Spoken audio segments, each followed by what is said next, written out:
Blur कैसे आ रहा है? ब्लर कैसे आ रहा है? एटॉमिक स्ट्रक्चर में आज हम शुरू करेंगे Bohr's model. Bohr's atomic model. Bohr's atomic model क्या है? ये आपका न्यूक्लियस है। बोर ने क्या मान लिया कि आपका न्यूक्लियस है और इसके चारों तरफ ऐसे फिक्स्ड एनर्जी के सेल बने हुए हैं। ये n=1, ये 2, ये 3 और ये 4, also called as KLMN।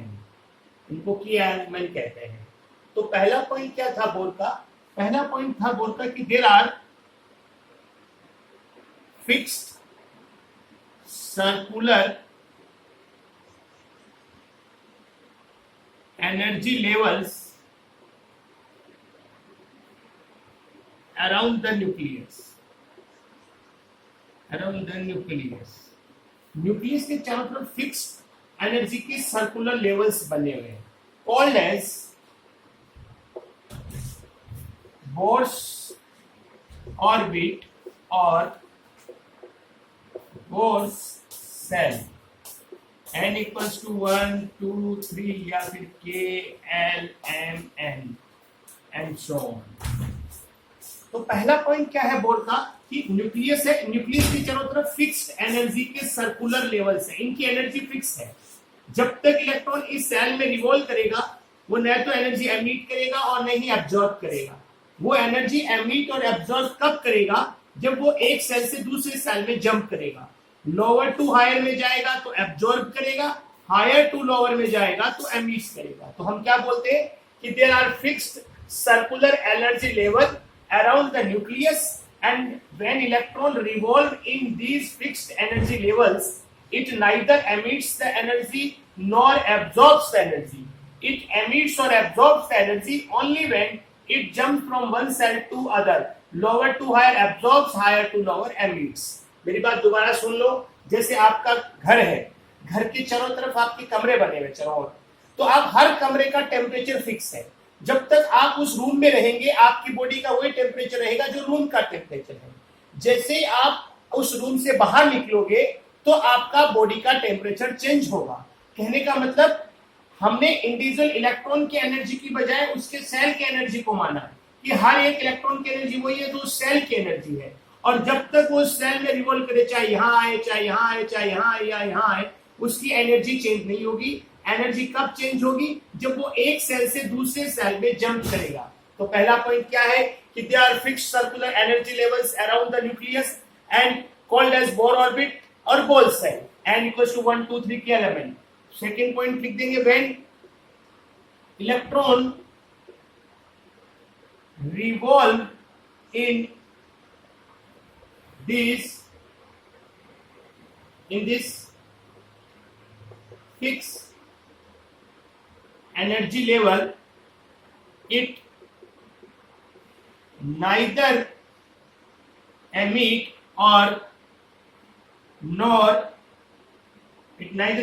nor absorbs the energy. It emit or absorb the energy when it jumps from one cell to other. Lower to higher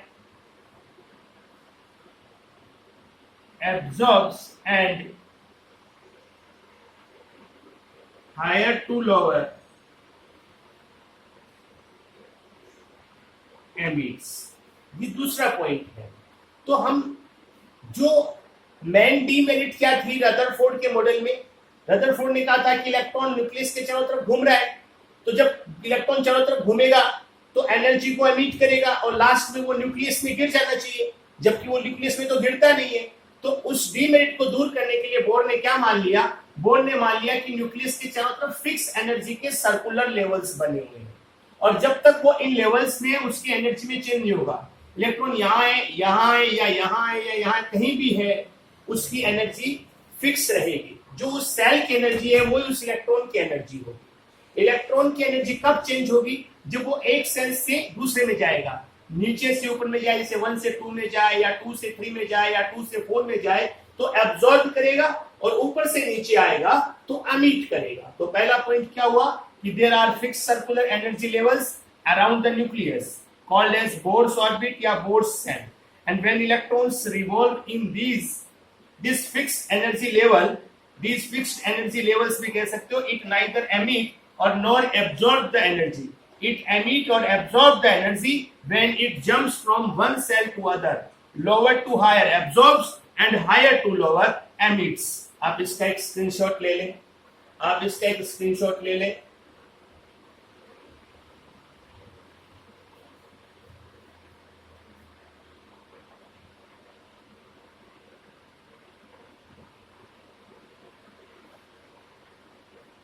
बोलो ये पॉइंट समझ में आया क्या?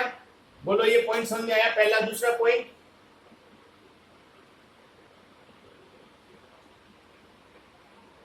बोलो ये पहला ही पॉइंट मान सकते हो, इसको दूसरा मत मानो, एंड करके लगा दो। बोलो ये पॉइंट समझ में आया भाई? एम आई ऑडियोबल?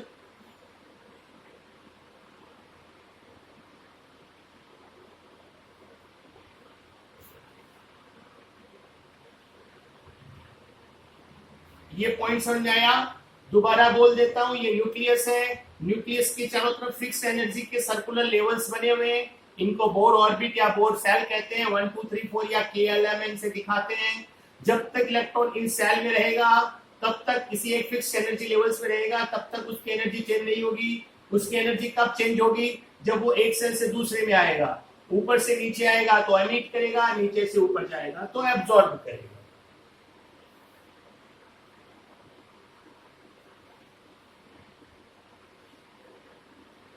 बोलिए कोई दिक्कत है यहां तक?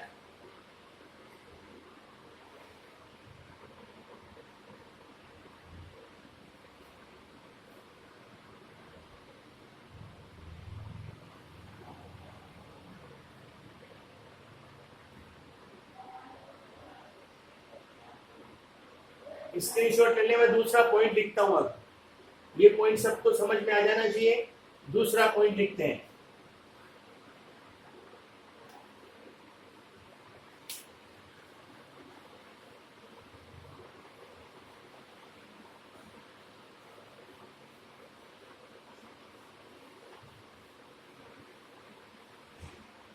दूसरा पॉइंट क्या है?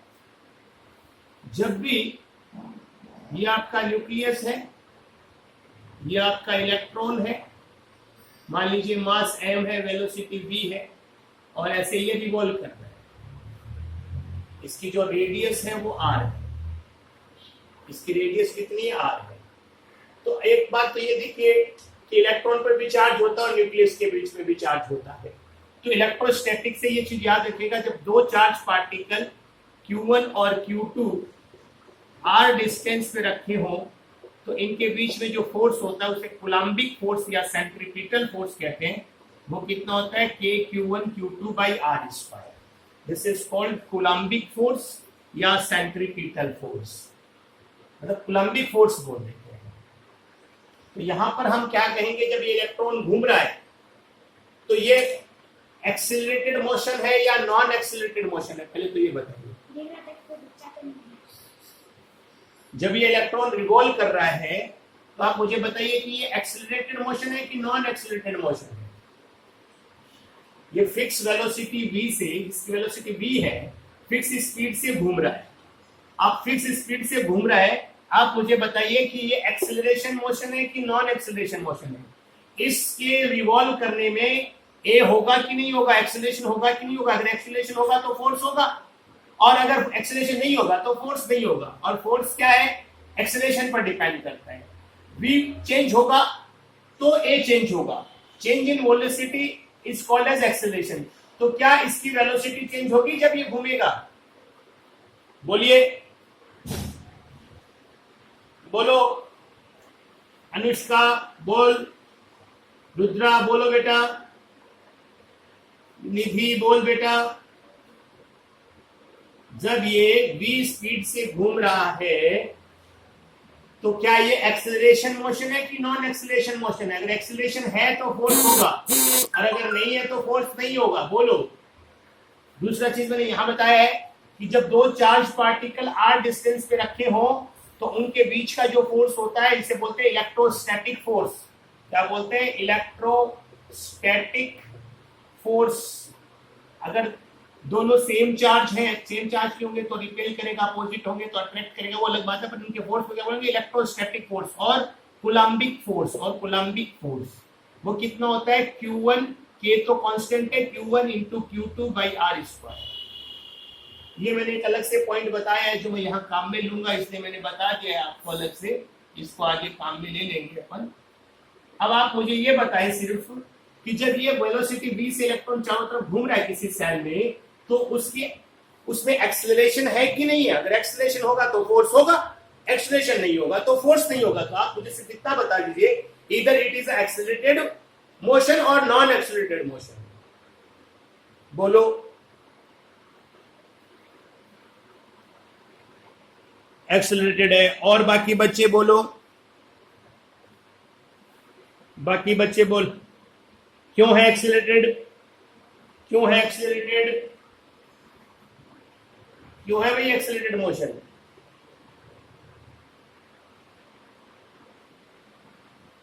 लूज तो करेगा नहीं, मैंने तो खुद ही कहा है कि जब तक वो इसमें घूमेगा तब तक उसकी एनर्जी सेम रहेगी, चाहे वो यहां हो चाहे वो यहां हो। एनर्जी थोड़ी चेंज हो जाती है एक सेल में। जब वो एक सेल से दूसरे सेल में जाएगा तो एनर्जी चेंज होगी बेटा। तो एनर्जी क्यों लूज करेगा? एनर्जी चेंज तो नहीं हो।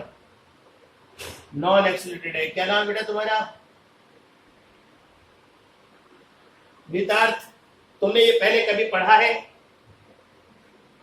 तुमने ये मॉडल पहली बार पढ़ रहा है? अच्छा। हाँ भाई, रुद्रा क्या बोल रहा है? रुद्रा मेरी पाथवी है वहां पे। निधि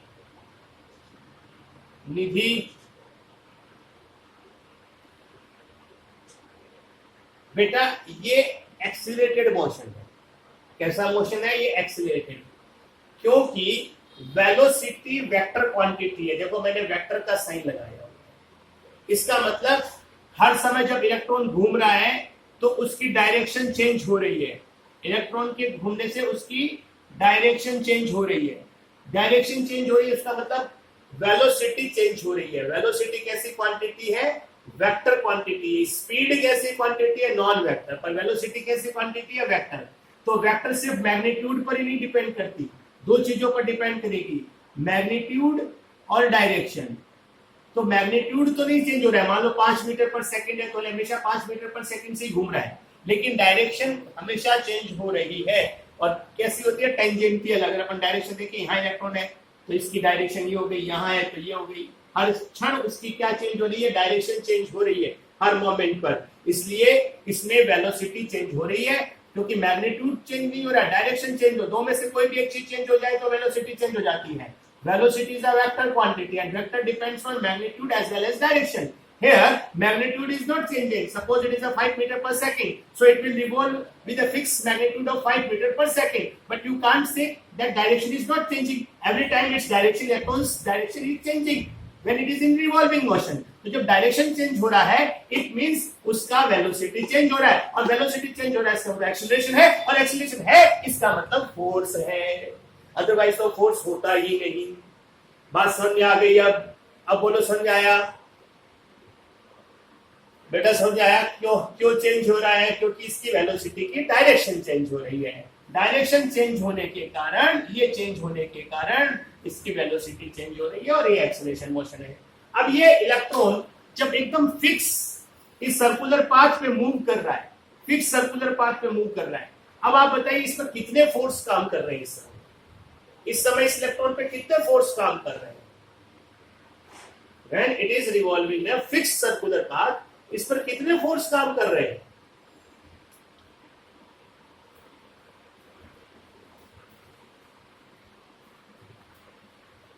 इस इलेक्ट्रॉन पर कितने फोर्स काम कर रहे हैं?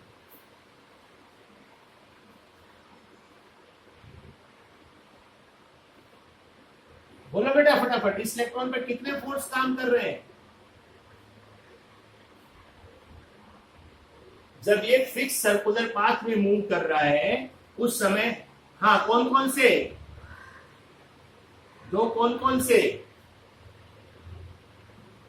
हाँ कौन कौन से दो फोर्स काम कर रहे हैं? क्या मतलब रिवाइज नहीं किया है तुम लोगों ने? दो फोर्स काम कर रहे हैं, कौन कौन से? जब ये इलेक्ट्रॉन सर्कुलर पाथ पे मूव कर रहा है तो एक तो इलेक्ट्रोस्टैटिक फोर्स, जिसे सेंट्रीपिटल फोर्स बोल रहे हैं, अंदर की तरफ F1, लेकिन केवल एक ही करता तो इलेक्ट्रॉन अंदर आ जाता, लेकिन ये तो फिक्स सर्कुलर पाथ पे मूव कर रहा है, इसका मतलब एक बाहर की तरफ और काम कर रहा है, that is called centrifugal force. तो दो काम कर रहे हैं, एक F1 और एक F2, और दोनों इक्वल और अपोजिट है, इक्वल और अपोजिट है। अगर इक्वल नहीं होते तो इलेक्ट्रॉन या तो बाहर चला जाता या अंदर आ जाता, अपोजिट तो है, इक्वल भी है, तो कि वो इस सर्कुलर पाथ पे मूव करे। F1 ज्यादा होता तो अंदर आ जाता, F2 ज्यादा होता तो बाहर चला जाता, हमेशा वो इस सर्कुलर पाथ पे मूव कर रहा है। इसका मतलब नेट फोर्स कितना है इस पर? 0। F1 प्लस F2 कितना है? 0। या F2 किसके बराबर है? माइनस ऑफ F1 के, यानी कि इक्वल और अपोजिट है। बोलो समझ में आई ये बात? दो फोर्स है, पहला सेंट्रीपिटल और कॉल्ड एज इलेक्ट्रोस्टैटिक। एक तो F1 है या सेंट्रीपिटल है, that is also called electrostatic. दूसरा क्या है? F2 है या सेंट्रीफ्यूगल है। दोनों कैसे हैं? इक्वल और अपोजिट है। दोनों कैसे हैं? इक्वल और अपोजिट है। दोनों कैसे हैं? इक्वल और अपोजिट है। अगर इक्वल नहीं होते, F2 बाहर ज्यादा होता तो बाहर चला जाता है, F1 ज्यादा हो जाता तो अंदर आ जाते हैं। यानी कि इस रिवॉल्विंग इलेक्ट्रॉन पर दो फोर्स काम कर रहे हैं, एक सेंट्रीपिटल और एक सेंट्रीफ्यूगल। सेंट्रीपिटल और सेंट्रीफ्यूगल एक दूसरे के इक्वल और अपोजिट हैं। F1 को you can say electrostatic force और coulombic force, F2 is called as centrifugal force. बोलो ये बात समझ में आई? बोलो ये बात समझ में आई?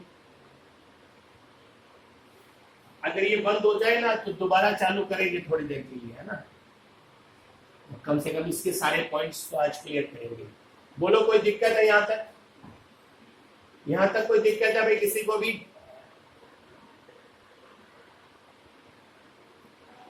अब मैं F1 और F2 की वैल्यू बता देता हूं। F2 सेंट्रीफ्यूगल फोर्स है, वो किसके बराबर होगा? mv²/r के, ये आप याद रख लो। m mass of electron, r जो रेडियस है, और v क्या है? Velocity of electron. तो ये हो गया सेंट्रीफ्यूगल, mv²/r हमेशा। F1 होता है k q1 q2/r², k CGS में 1 होता है।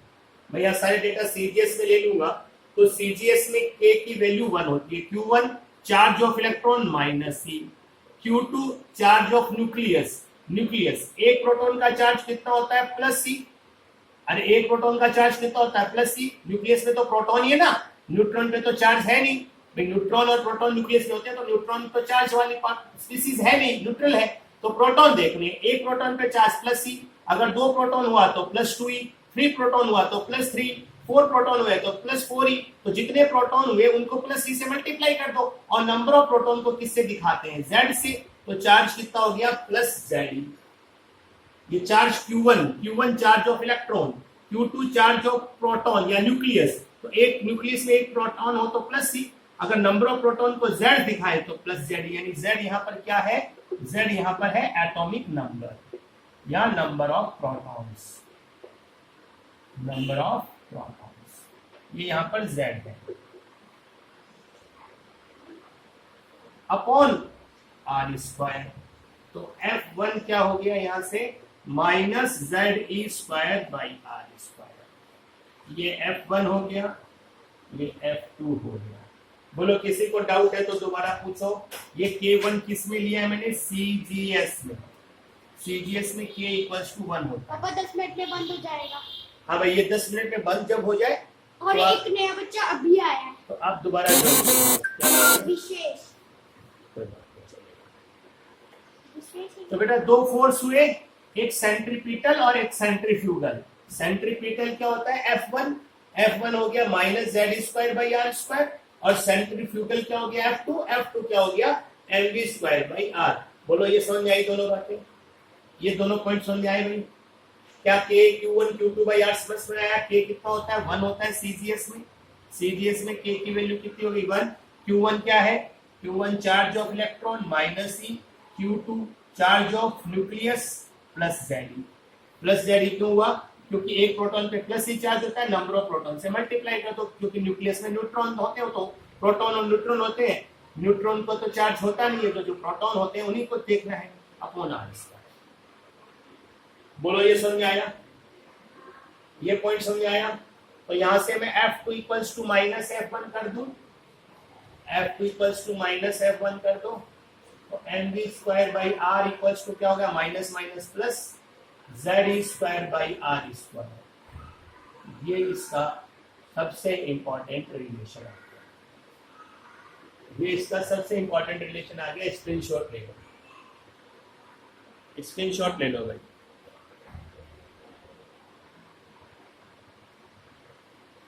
बोलो समझ में आया? तो पहला पॉइंट क्या था? Electrons are revolving around nucleus in a fixed circular level, fixed energy levels, fixed circular energy levels called as Bohr cell or Bohr orbit, and when electron revolve in these fixed energy levels, it neither emits the energy nor absorbs the energy. It emits or absorbs energy only when it jumps from one cell to other, lower to higher absorbs and higher to lower emits. ये पहला point हो गया। दूसरा, जब ये electron एक fix circular level में circular path में मूव करेगा तो इसके ऊपर दो फोर्स काम करेंगे, एक F1 और एक F2, दोनों इक्वल और अपोजिट होंगे, या टोटल नेट फोर्स 0 होगा इस पर। तो F2 किसके बराबर होगा? माइनस F1 के बराबर होगा। तो हम कह सकते हैं कि सेंट्रीपिटल सेंट्रीफ्यूगल को बैलेंस कर लेगा। अब सेंट्रीपिटल बोलते हैं या इलेक्ट्रोस्टैटिक फोर्स बोलते हैं या कूलम्बिक फोर्स बोलते हैं। जब दो चार्ज पार्टिकल r डिस्टेंस पर हो तो वो कितना होता है? k q1 q2 by r square. k CGS में 1, q1 charge of electron, q2 charge of nucleus. q2 क्या है? Charge of nucleus. q2 यहाँ पर क्या है? Charge of nucleus. और आप जानते ही हैं न्यूक्लियस में कौन होते हैं?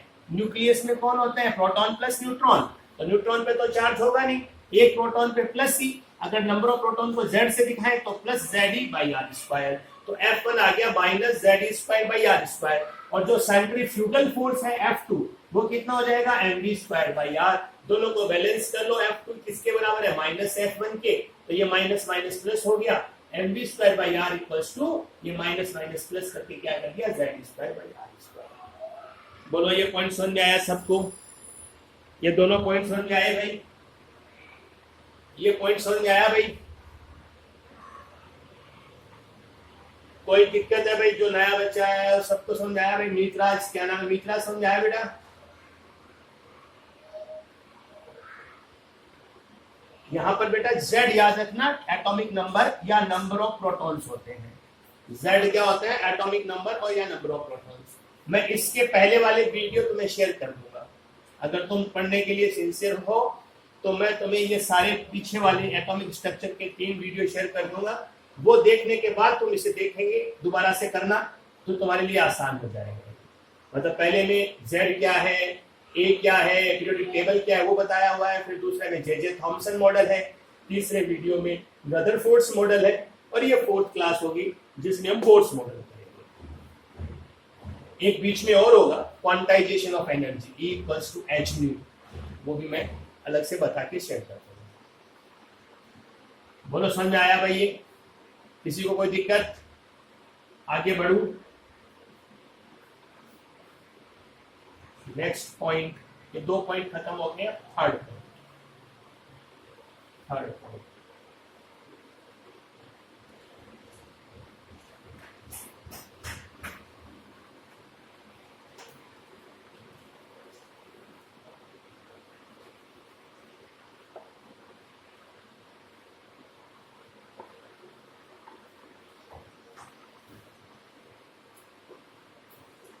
बोर मॉडल के 2 पॉइंट हो गए। थर्ड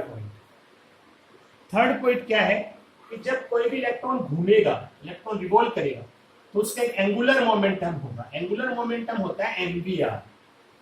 शायद एंगुलर मोमेंटम आपने पढ़ा हो, J होता है। J इक्वल्स टू क्या होता है? R cross P।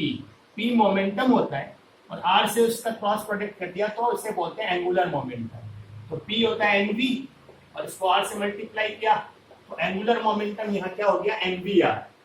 तो एंगुलर मोमेंटम होता है mvr। अगर r क्रॉस p, तो rp sin थीटा, थीटा 90 है, तो rp हो गया, rp मतलब mvr हो गया। एंगुलर मोमेंटम हमेशा h/2 का इंटीग्रल मल्टीपल होता है, हमेशा इंटीग्रल मल्टीपल होता है h/2 का। यानी कि एंगुलर मोमेंटम क्वांटाइज्ड होता है। क्वांटाइज्ड होने का मतलब 1h/2 होगा फर्स्ट सेल में, सेकंड सेल में 2h/2 होगा, थर्ड सेल में 3h/2 होगा। n की वैल्यू जो है 1 2 3 4 हो सकती है, ये फ्रैक्शन में या नेगेटिव नहीं हो सकती। तो जब भी आप एंगुलर मोमेंटम लिखेंगे, ये बहुत ही याद रख लीजिएगा, ये भी एंगुलर मोमेंटम क्या होता है, mvr, वो क्या होता है हमेशा h/2 का इंटीग्रल मल्टीपल, क्वांटाइज्ड होता है। तो इन the following which one is or are correct for angular momentum। Angular momentum के लिए कौन सा करेक्ट है आपको बताना है। मैं कुछ वैल्यू लिखता जा रहा हूं।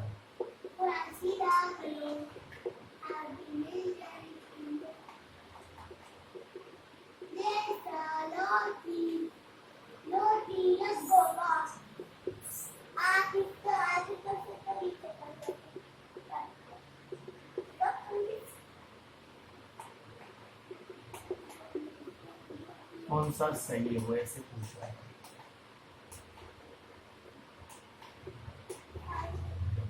कौन सा सही है कौन सा गलत है वो बताना है।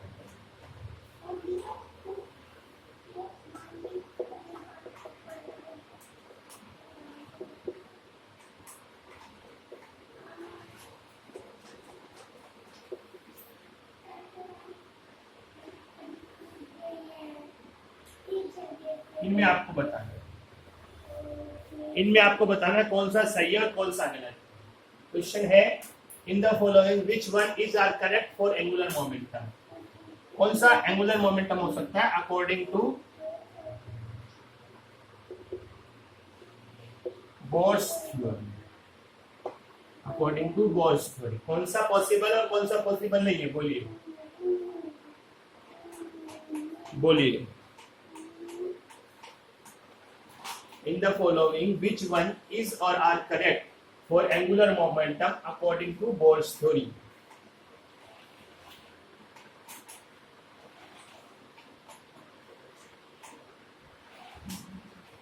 बोलते जाइए। या कौन सा नहीं हो सकता, दोनों में से कोई भी एक हो सकता है, बोलिए फटाफट।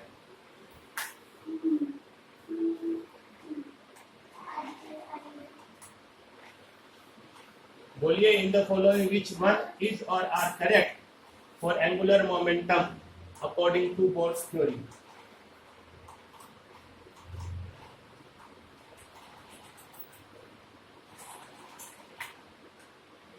पहला से चेक करो, पहला हो सकता है क्या? अरे यस और नो तो बोलो। अरे मेरी आवाज आ रही है आप तक? हाँ तो बोलो कौन सा हो सकता है कौन सा नहीं हो सकता। ये हो सकता है क्या? हो जाएगा n इक्वल्स टू 1 रख दो तो h/2 आएगा, यानी कि ये पॉसिबल है। दूसरा वाला हो सकता है n इक्वल्स टू 2 रख दो तो 2 से 2 कैंसिल हो गया, तो ये भी हो सकता है। थर्ड वाला